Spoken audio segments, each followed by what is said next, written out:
Hi everybody, and welcome back to my series We All Have Stories. This is the second video where we're going to be talking about plot.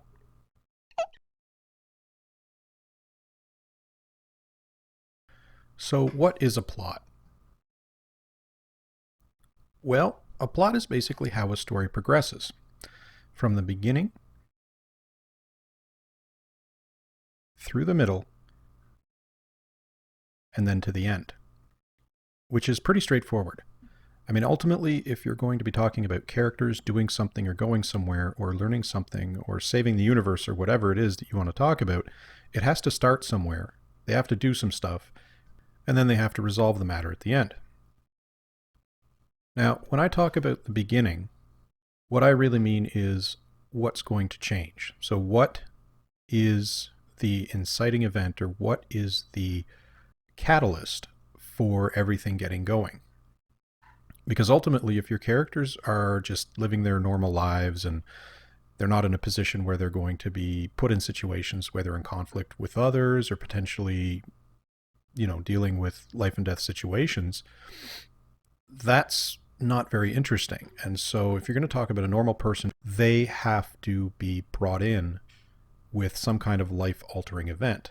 And that's not just for my chosen genre of science fiction or, adventure stories in general or fantasy or whatever. Any story that involves regular people doing extraordinary things, this will generally be one of the major components of it.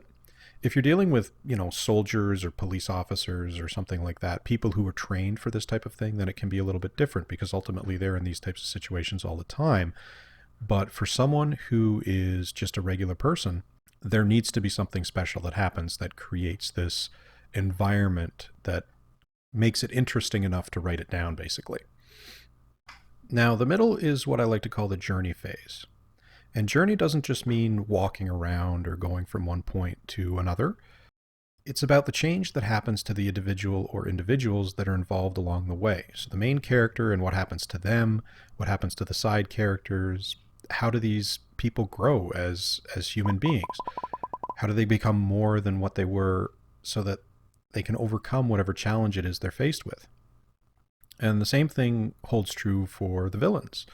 Sometimes villains are really important characters. They're not just antagonists, but they're people who believe that they're right, who are doing something that they believe is just, and they're either misguided or misinformed or something like that. So it doesn't have to be cut and dry. And then the end. As I said a little bit earlier, this is the resolution. And the resolution is essentially where all of the things that have happened in the beginning and the middle come to a head. Basically, it's the do or die moment when, either things work out or they don't, based on the actions of the characters and the villains, the good guys, the bad guys. And if there's no good guys or bad guys, like if you're talking about real life scenarios, it's just how do the people involved get through or not, whatever situation they're involved in. Because traditionally speaking, the arc of a story sort of starts here and it runs and it builds and it builds and it builds and it builds and it hits a crescendo and then it sort of goes down. It ebbs away. And so this is the beginning here, and this is the journey part here. And then this is the climax.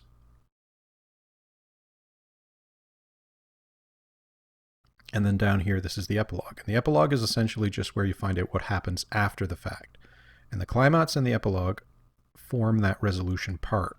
And again, that's sort of like a traditional way of telling a story where things start out. They might start out slow and then build, and then they hit that high point and come down quickly.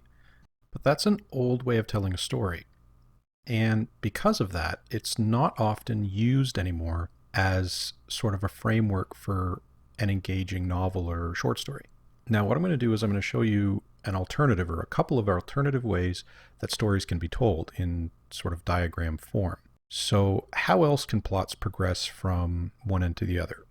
Well, they can start anywhere basically, and then they can ramp up really, really quickly, and then out of nowhere go the other way and just sort of continue ramping and deramping like a sound wave from beginning to end. And towards the end, what you'll get is some kind of boosted area. So where things go really, really fast and just even further than they've already gone, whether they're good things or bad things. Like, for example, if it's a fight or something, the stakes will be a little bit higher, that type of thing. And, Newton's third law, every action has an equal and opposite reaction, right? So if something good happens at the beginning of the story, there's going to be pressure that goes in the opposite direction. And if you take a look at like a typical romance story, so boy meets girl, or, boy meets boy, girl meets girl, whatever it is, the negative counterpoint to that initial meeting and excitement is, well, maybe there's another boy that's interested or another girl that's interested. Maybe the character who has caught the main character's eye is not interested. There's always sort of a positive negative shift back and forth. And that shift keeps you on your toes from chapter to chapter, because every time something good happens, you're wondering whether or not something bad is going to happen. And it's not always a 1-to-1 ratio or that straightforward. A good writer will keep you guessing. So just because something good happens doesn't necessarily mean something bad is immediately going to happen, or vice versa. The other thing is that sometimes your peaks and valleys can go for longer, or there can be more of them. But ultimately, you can cut out some of these counterpoint parts to keep things interesting, make people a little bit more comfortable, and sort of provide that feeling of everything is either going wrong or everything is working out. And then boom, you can hit them with a curveball and keep people engaged, and the page is turning. Another way that you see a lot of stories progress, whether they're fantasy epics or science fiction, space opera, or historical fiction, anything involving numerous different characters and extensive plots or long multi-book arcs or multi-movie arcs, like, think of the Marvel universe, or think of the Expanse series, or something like Game of Thrones or something like that, right? You'll start out with a bunch of different characters in different places, and they all have their own arc, and they all kind of intersect at different points. And as time goes on, they'll make their way to that end point where everyone meets together, or, the main players meet together. And then after the big battle or major conflict is resolved, or people, survive and people die, certain ones will sort of split off again and go in their own direction because their goals are different from other main characters, and others may join up and stay joined up and proceed in parallel. Other times, some of the main characters will die before they even get there, right? So their arc will simply cease because they're done. Anyway, the last one I'm going to show you is a little bit weird.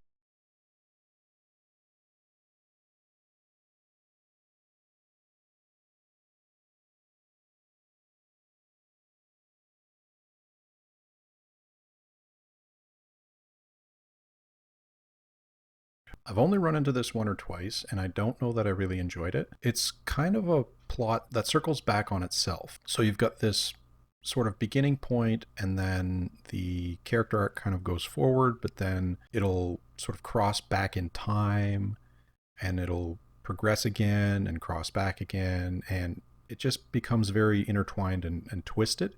It's really difficult to sort of make sense of as you're reading it the first time, or as you're experiencing it the first time. And then once you get to the end, then it starts to make sense. Like, I've seen this done with like flashbacks, or out of order stories. Pulp Fiction is an example of a story that was sort of told in a weird order that you can only make sense of after you've seen it and thought about it a little bit. Or the best example I can think of in terms of fiction that was actually really, really well done was Jemison's Broken Earth trilogy. It's incredibly unique. Spoiler alert.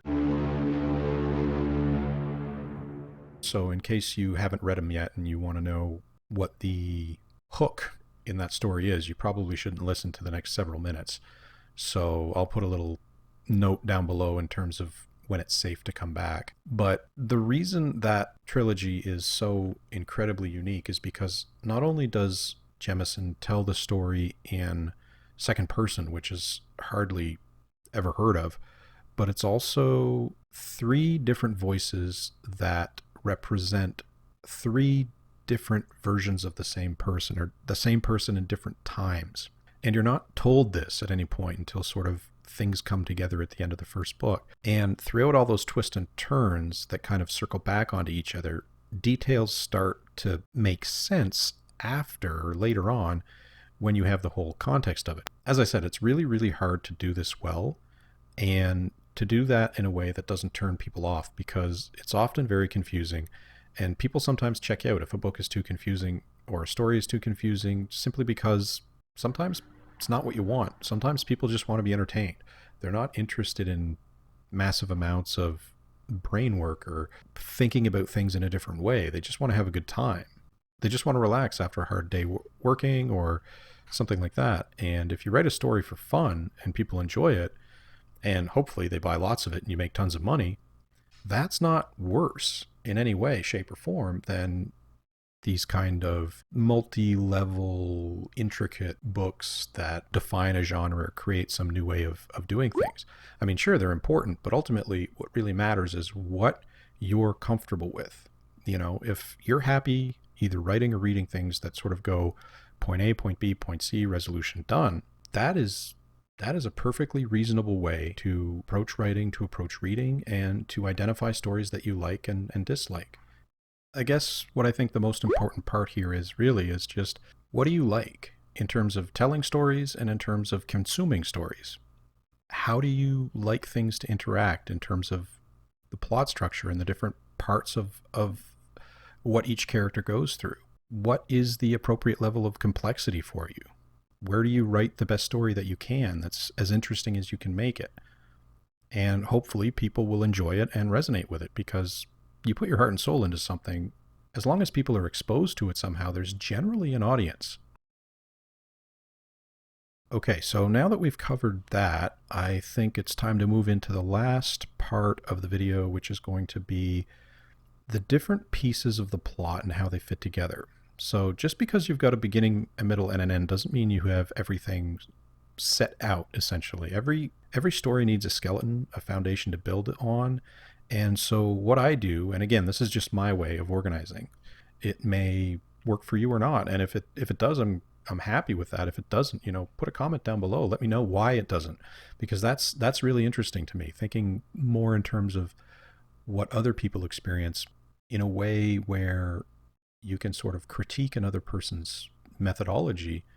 I think personally that's kind of a good way of doing things without, obviously without trolling people or being nasty or anything like that. It's more along the lines of, well, here's what I took from you that worked from me, right? And here's what didn't work and here's why. You can talk about things in terms of that, and then you share perspectives and skills, and then everybody gets better. Anyway, if I'm working on a plot, if I'm working on a story, no matter what kind it is, I will always break the plot down into a series of stages. This is more groups of chapters. And each of these stages will be some kind of an interaction or tragedy, something that basically kicks everything off and then gets the main character sucked into a situation, a problem, a life and death scenario. And then as the story moves, you're going to have something like help, you're going to have problems, you're going to have friends, you're going to have enemies, you're going to have fight or fights at the end. And then, you have to move from one stage to another. And other than the fixed points at the beginning and the end, everything else can be moved. And there's tons more options than what I've written down here. These are just kind of like the big things that you come up against in an action-oriented story, but you can break these down further. There can be more than one of each. You could have different instances of help or problems. You can have betrayals. You can find out that what you thought was help was in fact someone working against you. And you can reorder all of this stuff. So you could start with an order 1, 2, 3, 4, 5, 6, and then 5 becomes 4, 4 becomes 3, 3 becomes 5, and so on. You can have more than one fight. You can mix things up all over the place. You can define these in different ways. But I think that the most important part of defining these categories early on or at the beginning is that it gives your story a bit of a rhythm. And as you go and mix and match things up or change things, because as you sort of think about the story more, you might come to the realization that, hey, this spot here isn't really a good place for a fight. Maybe it's a better place for some introspection or some kind of character development, or the opposite, right? Sometimes you need a fight because you've done a lot of dialogue and talking and not so much doing, and so you need something that hooks people back in, kind of wakes people back up and like, oh, I got to pay attention because something important's happening. So that's part of your voice, right? And it's not just about how you write each paragraph. Like, voice doesn't just mean how you write each paragraph or how the cadence work or how the dialogue and the description go. It's also the sinew that holds everything together. It's how you move from point to point, how you go from one place to another, and how all of these different boxes are tied together, they're all part of something. And here's where, this is really about fleshing out your story, because fleshing out your story is massively important, particularly before you get going too far. I've probably written 2 or 3 books worth of material that I've never finished simply because I didn't have a plan or a proper plan from the beginning. And I was thinking the other day, right, they often describe writers in 2 ways. Either you're I think they're called planners and pantsers, right? You're either someone who plots things out in advance, or you put things together in advance, or you just kind of fly by the seat of your pants and you just see where a story takes you. And there's pros and cons to both approaches. The biggest problem I found with flying by the seat of my pants was that the beginning of the story was always really, really interesting. I got going really fast and it was just super fun for the first little while. And then towards the middle, I'd get stuck and I'd never get to the end. And that's why I prefer these days having a plot worked out a little bit in advance, because again, each of these blocks is going to represent a number of chapters or a number of different major events that keep you going from the beginning to the end. And so making sure that you have these things worked out, that's crucial. Otherwise, you likely won't finish anything, or you won't be satisfied because it'll feel like it just doesn't hold together right. And when I work things out, I want to make it clear that I don't really write the dialogue or the rest of the scene or the setting or anything like that. I just put things down in point form, either in a notebook or on a pad or whatever, because that'll help me see or help me test whether or not something feels right or it's going to work before I actually go through the trouble of writing everything. And so what I think might be a good idea may turn out not to be. And my gut and whether or not I'm comfortable writing it or whether or not I'm going to change it, it really comes down to these early stage tests that I do, just to make sure that everything kind of makes sense.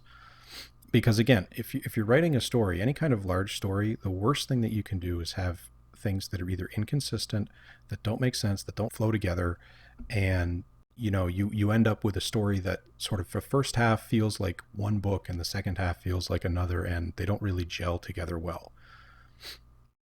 And the funny thing is, no matter how much you work out in advance, once you've written the book or written a story, short story, novel, whatever you want to call it, you're still going to have to edit it at the end of it. So even though you've done all this work in the beginning, there's a whole new component in the editing phase that's either just as much work or more work than actually getting the story out, depending how you produce things. Anyway, I think that's enough for today. So what do you think? Are you a pantser or a planner? Leave a comment, let me know. I'm really interested in actually having a conversation about it. Anyway, if you like the video, please like and subscribe and hit that notification bell so that you get noticed whenever I upload something new. Thanks a lot for watching again, and I hope to catch you next time.